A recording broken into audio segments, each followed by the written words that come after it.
June 10th, 1944. Dawn breaks cold and grey over the hedgerows of Normandy. 4 days after the Allied invasion, a German Panzer IV commander named Oberfeldwebel Karl Müller peers through his periscope, scanning the narrow country lane ahead. His crew sits in silence, breathing the thick air of burnt oil and tension. They've survived 2 years on the Eastern Front. They know what tank warfare feels like. They know the sound of AP rounds ricocheting off armor. They know the rhythm of duels fought at 1,000 meters. But this morning, something changes. A single Sherman appears at the far end of the bocage, a hedgerow-lined corridor of mud and stone walls. It looks like every other Allied tank they've encountered, boxy, olive drab, unremarkable. Müller orders his gunner to range. The turret swivels, the 75mm gun steadies, standard engagement, standard threat. Then the Sherman fires first. The round doesn't bounce, it doesn't spark off the glacis plate. It punches clean through the frontal armor of the Panzer IV like paper, detonating inside the crew compartment. Müller's tank erupts in flames. Only one man escapes. And in that instant, across the fields of northern France, German tank doctrine begins to unravel. Because that wasn't just a Sherman. It was a Firefly. By the spring of 1944, the Western Allies had spent nearly 2 years preparing for the inevitable return to continental Europe. Operation Overlord, the invasion of Nazi-occupied France, was the largest amphibious assault in history, a logistical miracle that would hinge not only on air superiority and naval power, but on armored warfare. Tanks would break through the Atlantic Wall. Tanks would seize the bocage. Tanks would drive toward Germany. But the Allies had a problem. Their tanks were inferior. The standard American M4 Sherman, deployed in vast numbers across North Africa, Sicily, and Italy, was reliable, easy to produce, and mechanically sound. Its 75mm M3 gun could handle most infantry support roles and destroy lighter German armor. But against the new generation of German panzers, the Panther Ausf D and the Tiger I, it was hopelessly outmatched. The Sherman 75mm could not penetrate the frontal armor of a Panther at combat range. Meanwhile, the Panther's long-barreled 75mm KWK-42 could destroy a Sherman from over 2,000 meters away. The imbalance was catastrophic. Allied crews called it the death ride. Reports from Italy in late 1943 painted a grim picture. At Salerno and Anzio, Shermans were being knocked out at distances they couldn't even return fire. Crews watched their rounds deflect harmlessly off German sloped armor, while their own tanks exploded in single hits. Morale plummeted. Tactical doctrine became centered around flanking maneuvers, numerical superiority, and air support, anything to avoid a frontal engagement with German heavy armor. British intelligence had been tracking the development of the Panther since fragments were captured at Kursk in mid-1943. Analysts knew the specifications. Frontal armor up to 80mm thick, sloped at 55 degrees, effective thickness over 140mm. The Sherman 75mm, firing standard M61 AP rounds, could barely scratch it. Even at point-blank range, penetration was inconsistent. The Tiger I was even worse. frontal armor 100 millimeters thick, nearly impervious to anything the Allies fielded in quantity. The British War Office convened emergency meetings in late 1943. Field Marshal Bernard Montgomery, tasked with planning the ground assault for D-Day, demanded a solution. The Americans were ramping up Sherman production to unprecedented levels. Over 49,000 would be built by the end of the war. But sheer numbers wouldn't solve the armor gap.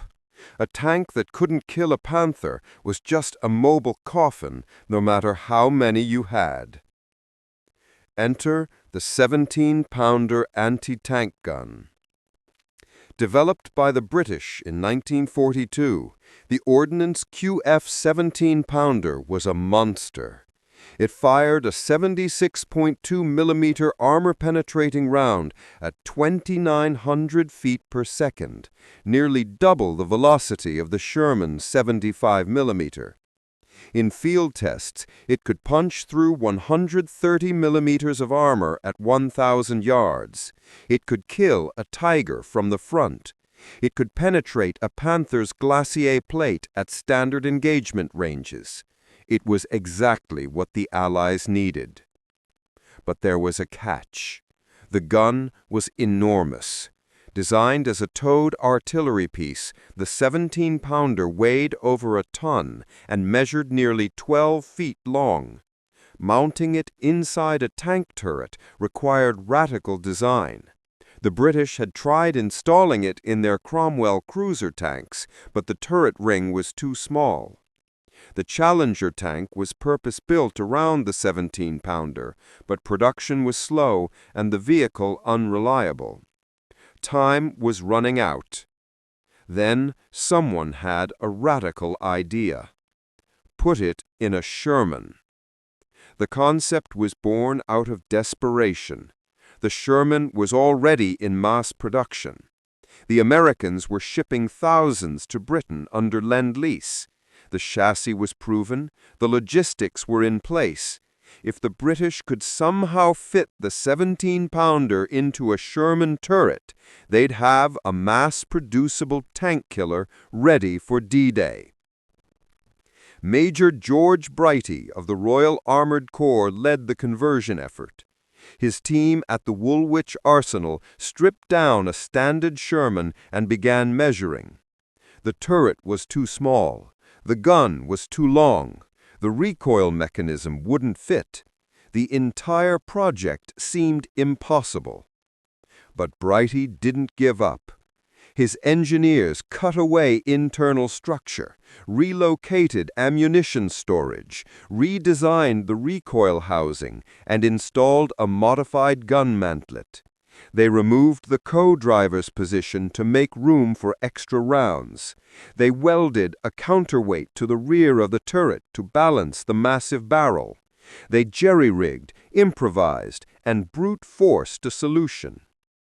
By January 1944, the first prototype was ready for trials. It worked. The modified Sherman, soon nicknamed the Firefly, could mount the 17-pounder gun without catastrophic mechanical failure.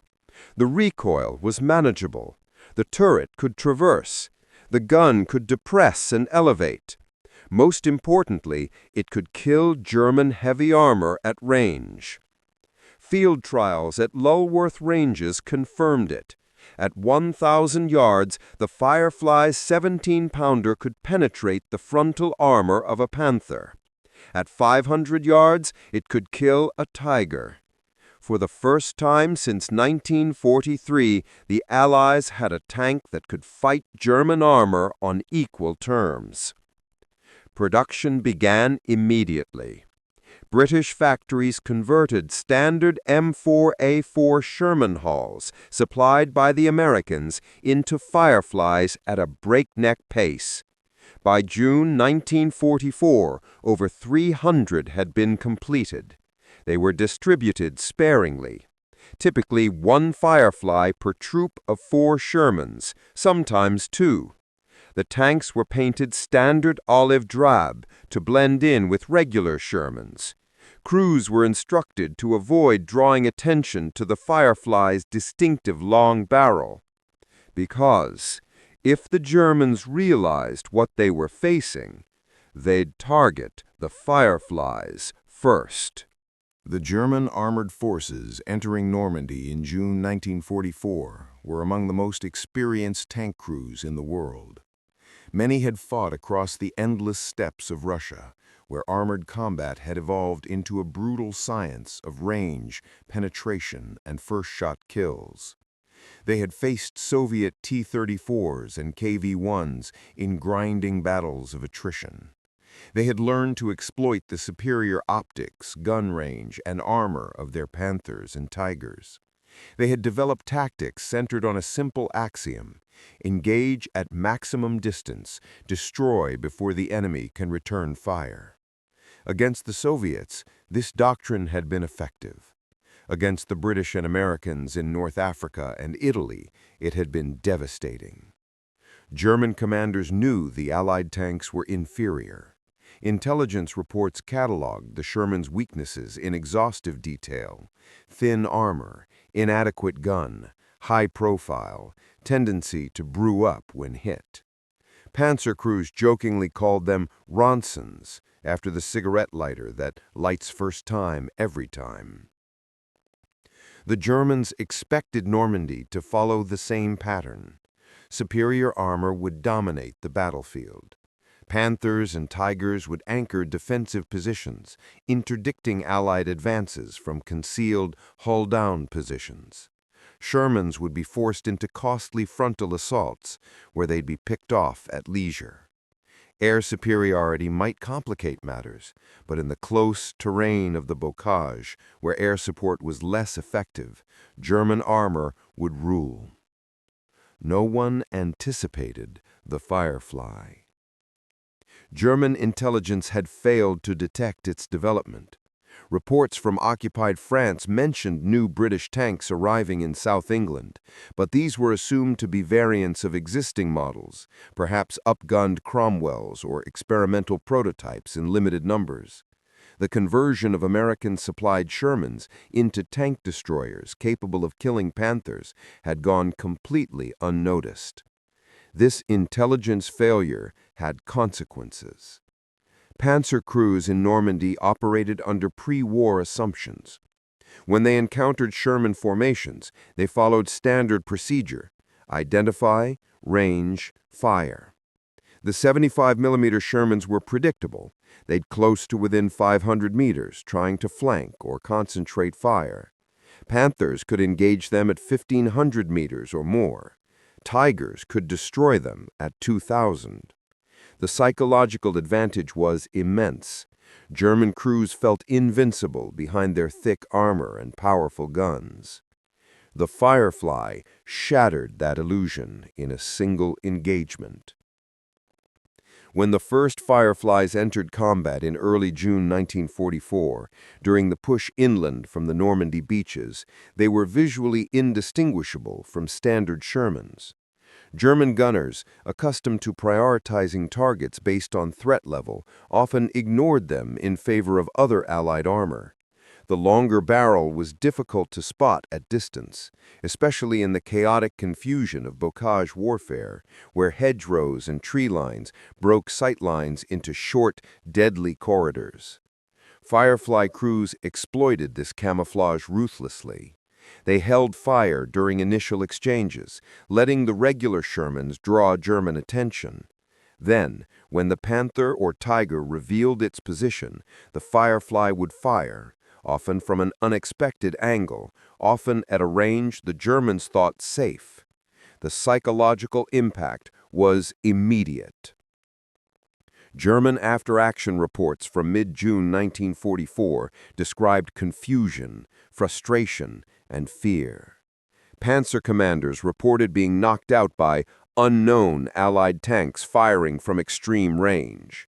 Crews survived hits that should have been impossible: frontal penetrations against Panthers, turret penetrations against Tigers.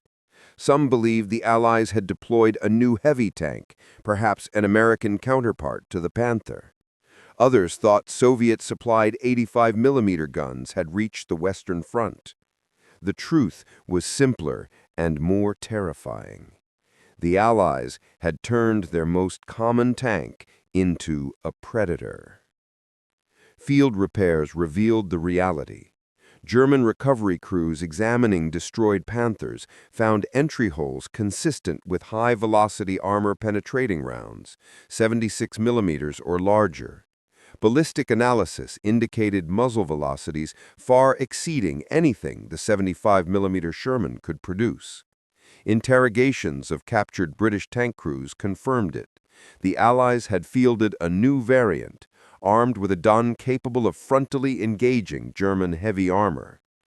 By late June, German intelligence had identified the Firefly and issued tactical advisories to frontline units. Panzer commanders were instructed to prioritize Sherman variants with longer barrels. Gunners were trained to look for the distinctive muzzle brake and extended gun tube. Engagement doctrine was revised. If a Firefly was spotted, it was to be destroyed immediately, even at the cost of ignoring other targets. But knowledge didn't equal immunity. The Firefly's advantage lay not only in its gun, but in its distribution and deception. With only 1 or 2 per troop, German crews couldn't predict which Sherman was the threat. By the time they identified the Firefly, it had already fired. And in the close, chaotic combat of the bocage, where engagement ranges dropped to 200 meters or less, speed mattered more than armor. The Firefly's first-shot kill capability neutralized the Panther's defensive advantage. German tankers, who had spent years relying on superior armor, suddenly found themselves vulnerable. The 17-pounder's penetration performance was staggering. Firing APCBC, armor-penetrating capped ballistic cap, rounds, it could defeat 130 millimeters of armor at 1,000 yards. Against a Panther's 80mm frontal plate, even sloped at 55 degrees, it was lethal. At close range, it could penetrate the Tiger I's 100mm frontal armor. No German tank in Normandy was safe. Even more terrifying was the introduction of APDS, armor-penetrating discarding sabot rounds, in mid-1944. These experimental projectiles used a tungsten penetrator surrounded by a lightweight sabot that fell away after firing, allowing muzzle velocities over 4,000 feet per second. APDS could punch through 200 millimeters of armor at point-blank range. Although prone to inaccuracy at long distance, at close range, common in Normandy, APDS made the Firefly functionally unstoppable. German crews began to experience something unfamiliar: doubt. For years they had entered combat confident that their armor would protect them. Now, in the fields and hedgerows of France, that certainty was gone. Every Sherman could be a Firefly.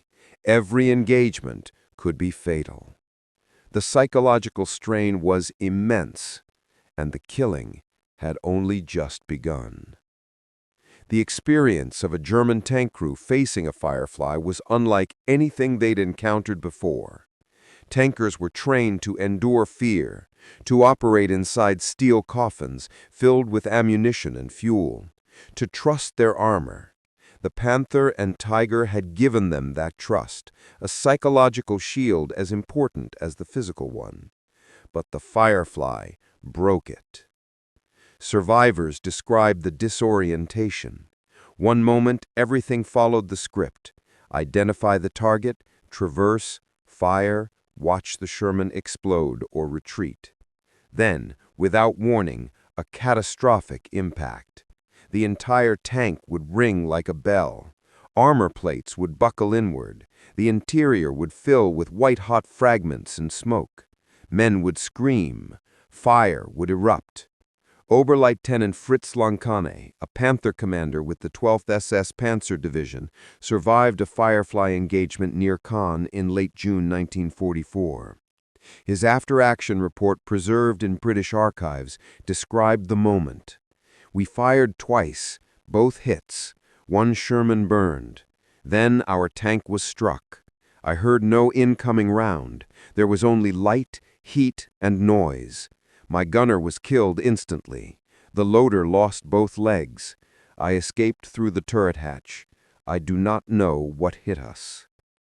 It was the speed of death that terrified them, the realization that armor no longer mattered. British commanders understood that the Firefly's greatest asset was surprise. If German gunners could identify Fireflies on sight, they'd focus fire accordingly.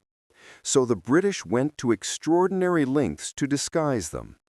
The most obvious feature, the long 17-pounder barrel, was camouflaged with improvised techniques.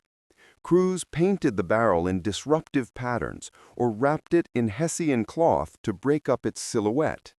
Some units added fake muzzle brakes to standard Sherman 75mm, creating visual decoys. Firefly crews were instructed to position their tanks behind regular Shermans during advances, keeping the gun out of sight until the critical moment. Radio discipline was strict. Firefly commanders were ordered not to transmit unnecessarily, avoiding German signal intelligence. In some units, Fireflies operated under false designations, appearing on maps as standard M4s. The deception worked. German intelligence didn't catalog the Firefly as a distinct threat until weeks into the Normandy campaign. By then, dozens of Panthers and Tigers had been lost to a tank the Germans didn't know existed. Mounting the 17-pounder in a Sherman turret was an engineering nightmare. The gun's recoil force was nearly double that of the 75mm. The breech mechanism extended so far back that it intruded into the turret basket, limiting crew movement. Ammunition storage had to be completely redesigned. 17-pounder rounds were longer and heavier, reducing the total stowage from 90 rounds in a 75mm Sherman to just 78. The gunner's position became cramped and claustrophobic. The gun's length made the tank nose-heavy, requiring a counterweight welded to the turret rear. The co-driver's hull position was eliminated entirely, converted into ammo storage. The radio operator now sat alone in the front hull, isolated from the rest of the crew. Despite these compromises, the Firefly remained mechanically reliable. The Sherman suspension and transmission handled the added weight without significant issues. The gun could be fired on the move, albeit with reduced accuracy, and the turret traverse speed was only marginally slower than a standard M4. British engineers had achieved the impossible, turning a medium tank into a heavy tank destroyer without sacrificing mobility or reliability. The appearance of the Firefly forced German armor doctrine into rapid evolution. Pre-war tactics emphasized standoff engagements where superior German optics and range could dominate. But the Firefly could now engage at those same ranges and win. Panzer commanders adapted by emphasizing ambush tactics. Rather than engaging from static positions, Panthers would fire 1 or 2 shots, then relocate before return fire could be directed. Hull-down positions became even more critical. Crews were trained to recognize the Firefly's silhouette and prioritize it above all other targets. But adaptation had limits. The close terrain of Normandy negated many of these tactics. In the bocage, engagement ranges often dropped below 200 meters, too close for Panthers to exploit their range advantage. Ambush positions were difficult to maintain when Allied infantry could advance under artillery cover. And the sheer number of Allied tanks, often 10 Shermans, including Fireflies, for every Panther, overwhelmed German defensive efforts. By mid-July, German tank losses in Normandy were catastrophic. The Firefly wasn't solely responsible. Allied air power, artillery, and numerical superiority all contributed, but it played a psychological and tactical role. German crews no longer felt invincible. Fear crept into every engagement. Operating a Firefly was physically and mentally exhausting. The confined interior, already cramped in a standard Sherman, was worse with the massive 17-pounder breech dominating the turret. The gun's recoil, despite dampening systems, rocked the entire tank. Crews reported severe bruising and concussions from being thrown against interior surfaces during sustained firing. Loading the gun was a brutal task. The 17-pounder rounds weighed nearly 40 pounds each, and the loader had to maneuver them in a space barely wide enough to turn around. A well-trained loader could achieve a rate of 5 rounds per minute, impressive, but slower than the 6 or 7 rounds a 75mm Sherman could manage. The gunner's position was equally demanding. The longer barrel required constant awareness of terrain. Bottoming out the gun on uneven ground could bend the barrel, rendering the tank useless. Traversing the turret in tight spaces risked smashing the barrel into trees or buildings. Firefly gunners developed a reputation for precision and patience, waiting for the perfect shot rather than relying on volume of fire. Despite the hardships, Firefly crews were proud. They knew they had the only Allied tank that could kill Panthers and Tigers frontally. That knowledge bred confidence, even arrogance. Firefly commanders were often the senior tankers in a troop, veterans who'd survived North Africa or Italy. Their experience, combined with a superior weapon, made them formidable. For years, German heavy armor had dominated the battlefield narrative. The Tiger I, in particular, had achieved near mythical status. Allied soldiers feared it. Allied commanders planned entire operations around avoiding it. Propaganda films showcased its invulnerability. The Panther, introduced in 1943, promised to be even better, faster, more reliable, with superior armor geometry. But the Firefly undermined that myth. When a single Sherman could destroy a Panther from the front, the entire psychological foundation of German armored superiority crumbled. Tank crews who had believed themselves untouchable now understood they were just as vulnerable as anyone else. The realization spread through frontline units like a contagion. German morale reports from July 1944 reference this shift repeatedly. Crews requested transfers out of armored units. Panzer divisions reported declining combat effectiveness not due to mechanical failures or lack of fuel, but because of crew hesitation. Tankers who refused to advance or engage because they feared the Firefly. The myth of the invincible German tank was dead. The Firefly had killed it. The Firefly's true genius wasn't just its gun, it was its production model. By converting existing Sherman hulls, the British avoided the delays and costs of designing and producing an entirely new tank. Factories could retool quickly. Supply chains remained intact. Crews already trained on Shermans could transition to Fireflies with minimal retraining. By August 1944, over 600 Fireflies had been delivered to British and Commonwealth armored units. Production would eventually exceed 2,000 by war's end. No other Allied tank destroyer was produced in such numbers or deployed so widely. The Americans, paradoxically, never officially adopted the Firefly. U.S. doctrine preferred the M4A3E8 EZ-8 Sherman, armed with a 76mm gun, and the M36 tank destroyer.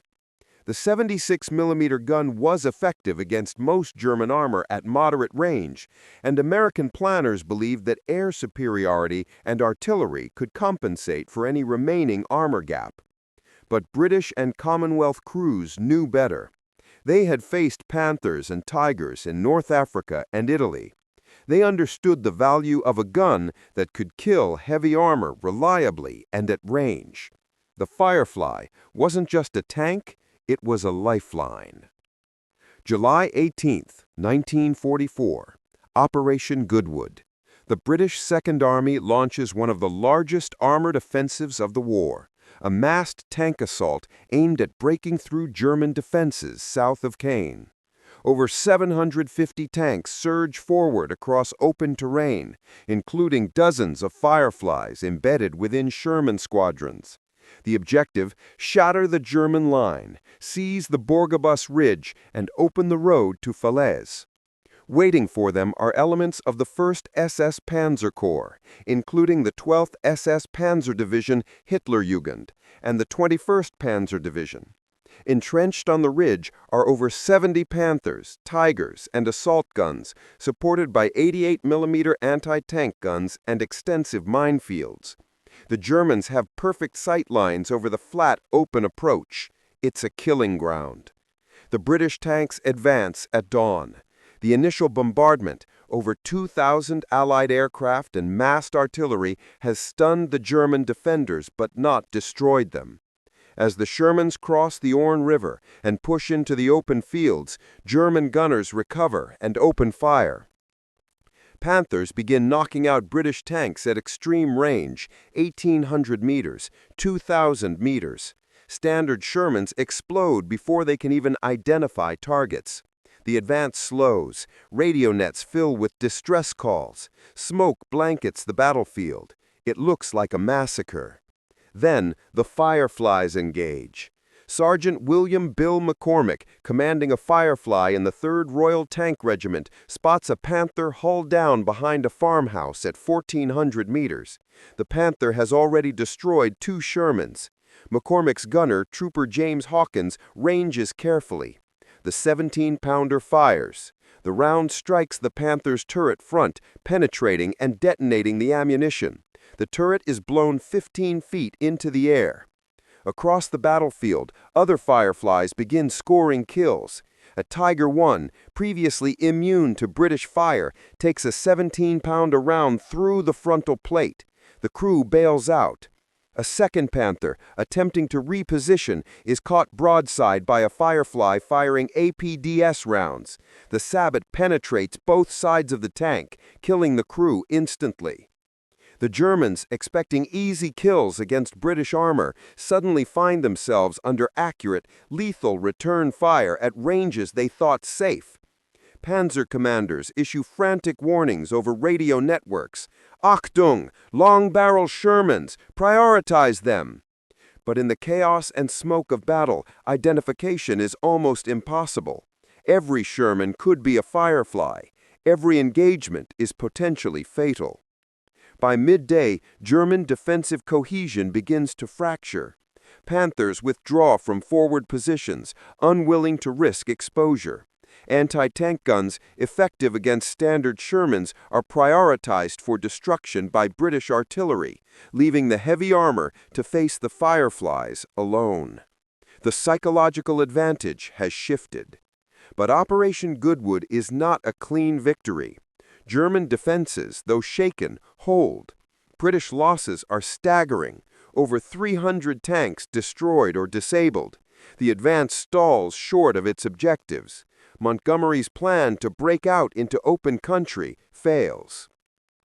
Yet within the failure lies a critical turning point. German armored units have suffered unsustainable losses. Over 100 panzers are destroyed or abandoned. Replacement tanks and crews are not available.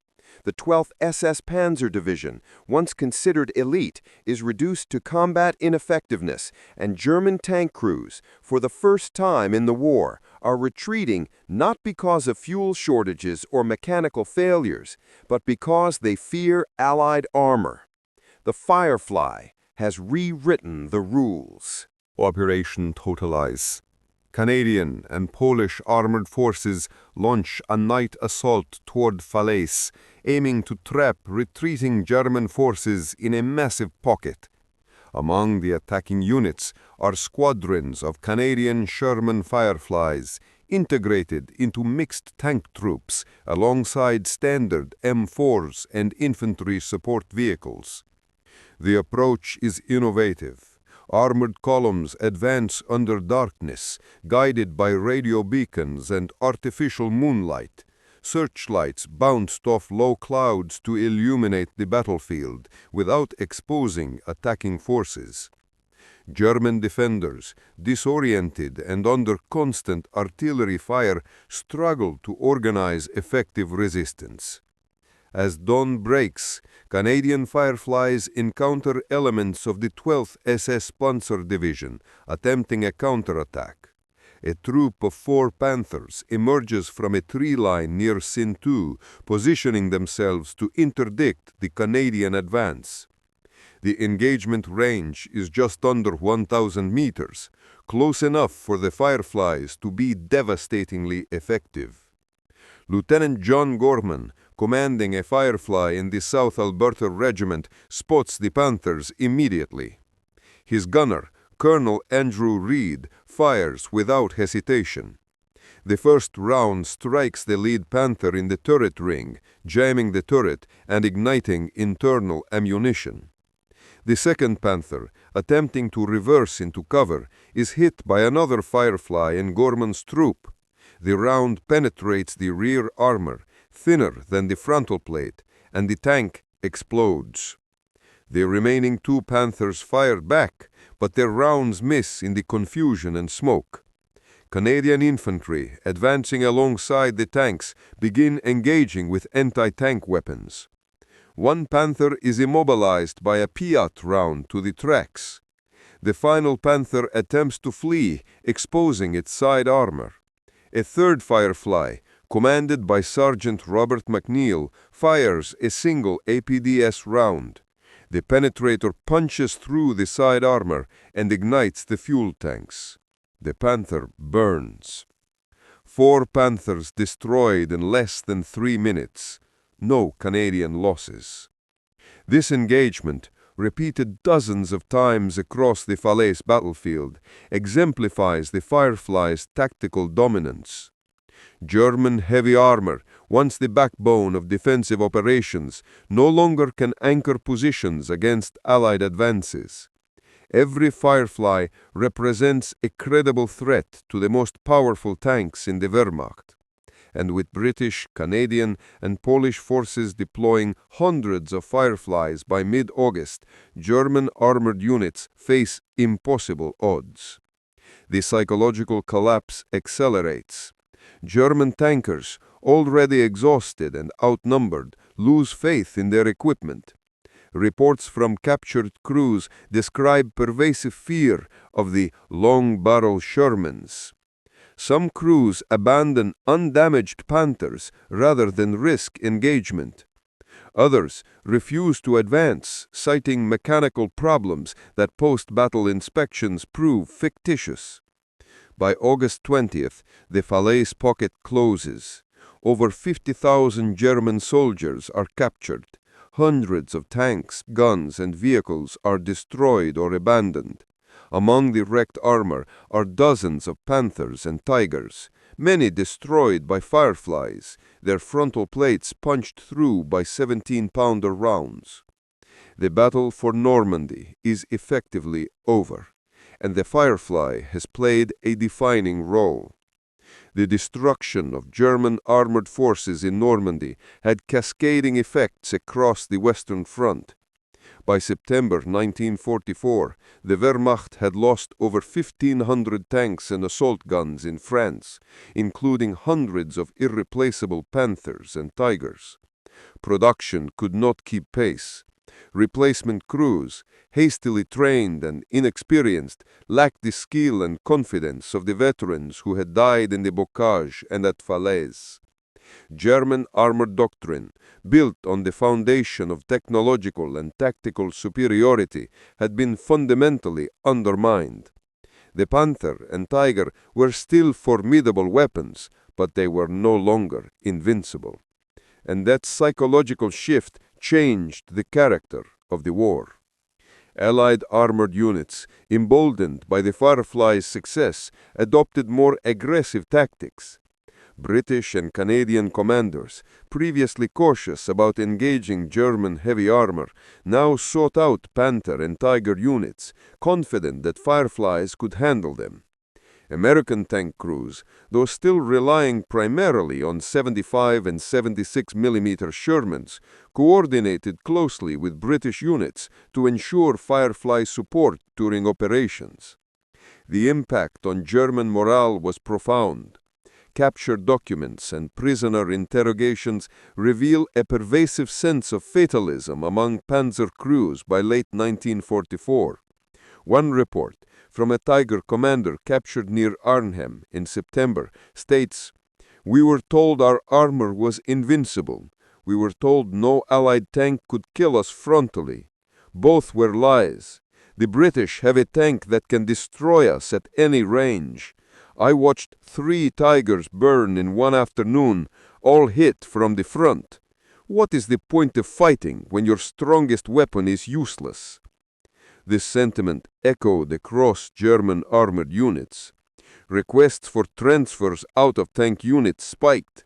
Desertions, though still rare, increased.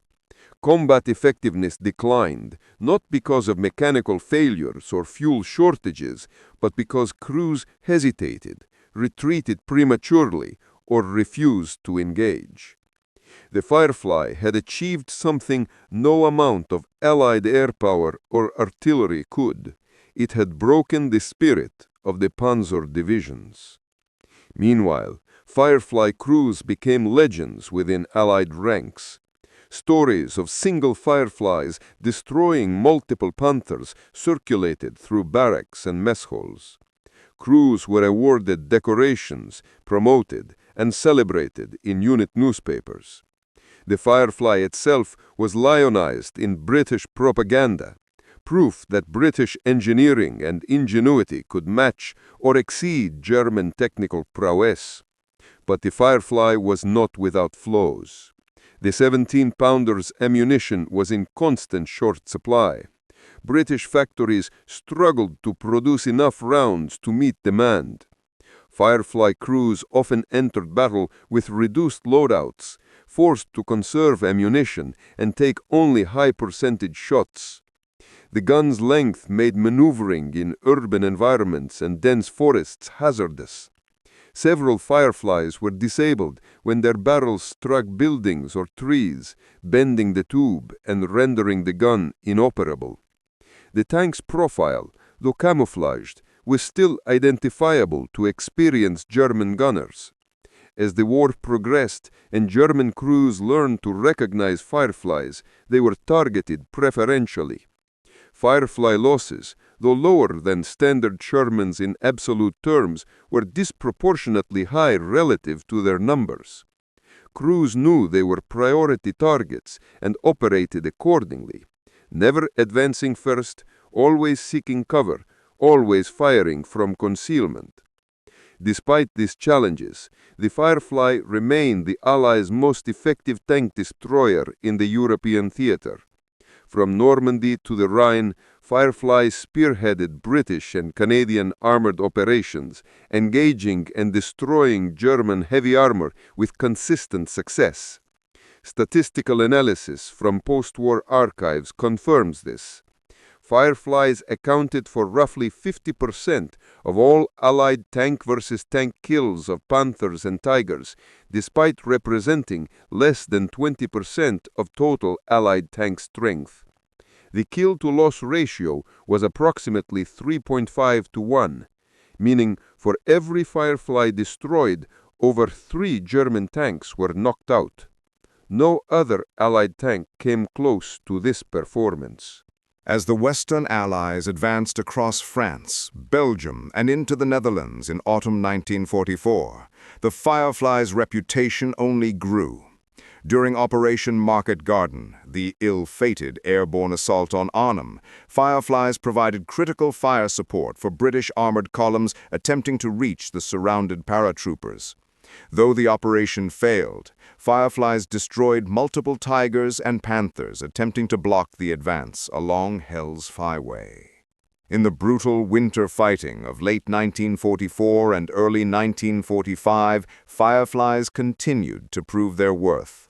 During the Battle of the Bulge, Germany's last major offensive in the West, British Fireflies attached to American units helped blunt German armored thrusts in the northern sector.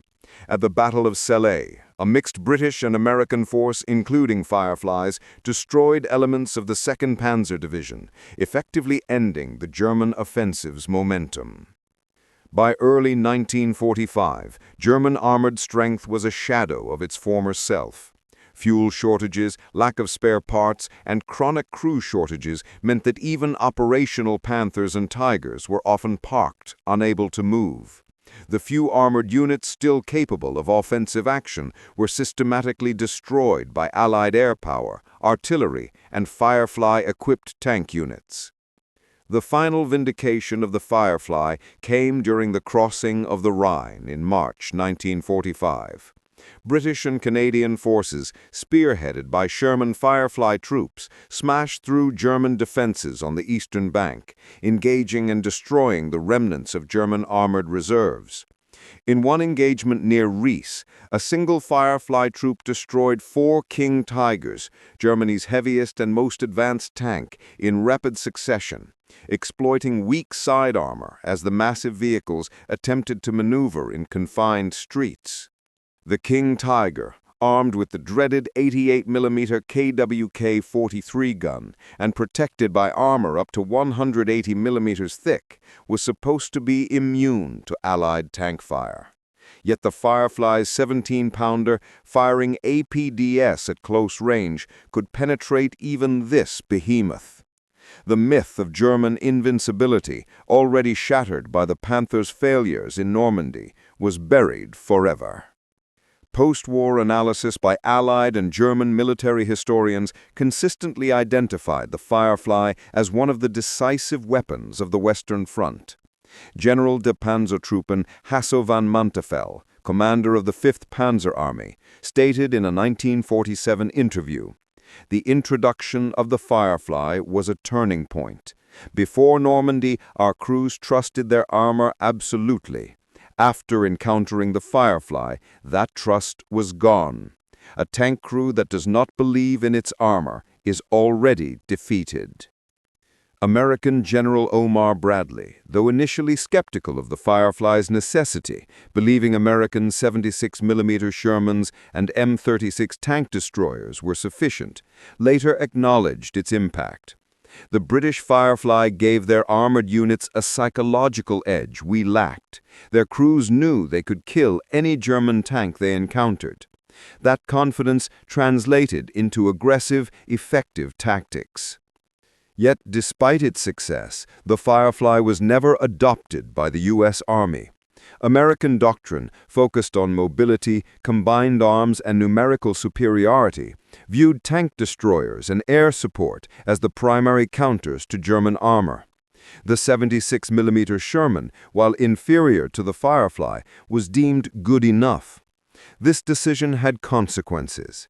American tank crews continued to suffer disproportionate losses against German heavy armor throughout 1944 and 1945, often requiring British Firefly support during major operations.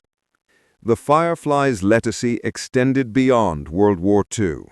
Its success demonstrated the viability of mounting high-velocity guns in medium tank chassis, a principle that influenced post-war tank design. The British Centurion tank, introduced in 1945 and widely regarded as one of the finest tanks of the Cold War, was directly influenced by Firefly combat experience. The Centurion's 17-pounder, later upgraded to the 20-pounder and then the 105mm L7, was a direct descendant of the Firefly's gun. Israeli forces, equipped with British surplus Shermans, including Fireflies, used them extensively in the 1948 Arab-Israeli War and later conflicts. The Firefly's 17-pounder remained effective against early Cold War Soviet tanks like the T-34-85 and even the T-54 at moderate ranges. Some Fireflies remained in service with various militaries into the 1970s, a testament to the design's enduring effectiveness. But perhaps the Firefly's greatest legacy is psychological. It proved that technological inferiority could be overcome through ingenuity, adaptation, and operational deployment. The Allies didn't need to design a new tank to counter the Panther and Tiger. They just needed to put a bigger gun in the tank they already had.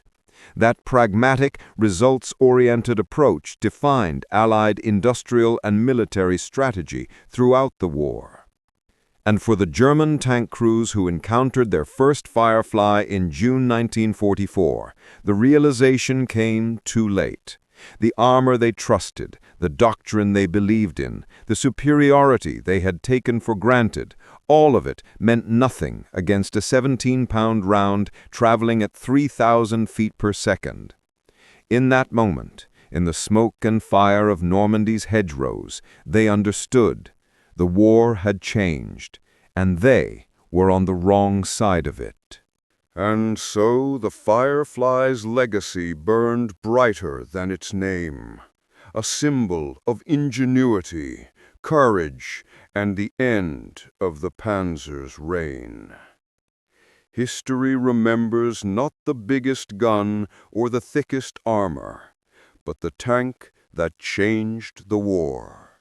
Thanks for watching this video. If you enjoyed it, make sure to like, subscribe, and press the bell icon so you never miss more stories like this. And don't forget to drop your thoughts in the comments. I'd love to hear what you think about the Firefly's impact on World War II.